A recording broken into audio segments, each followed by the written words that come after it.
Paris অলিম্পিক্সে নামছেন 10,000-এরও বেশি athlete. তবে এই 10,000 অ্যাথলিটের মধ্যে রয়েছেন এমন কিছু অ্যাথলিট যারা ধারাবাহিকভাবে ভালো পারফর্ম করে চলেছেন।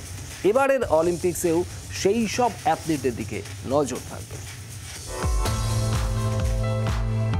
প্যারিস অলিম্পিক্সে যে 4 বিদেশির দিকে নজর থাকবে তারা হলেন কিংবদন্তি মার্কিন জিমন্যাস্ট সিমোন বাইলস। অলিম্পিক্সের ইতিহাসে সর্বকালের অন্যতম সেরা, তার দখলে রয়েছে 7টি অলিম্পিক্স পদক। মার্কিন সাঁতারু কেটি লেডেকি মেয়েদের সাঁতারে সর্বকালের সেরা কেটির দখলে আছে 7টি অলিম্পিক্স সোনা।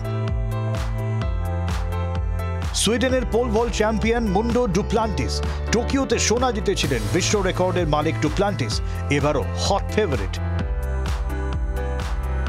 জামাইকার athlete Shelly Ann Fraser Pryce 38 বছর বয়সী স্প্রিন্টার শেলি অ্যানের দখলে রয়েছে অলিম্পিক্সে 3টি সোনা, 4টি রূপো এবং 1টি ব্রোঞ্জ।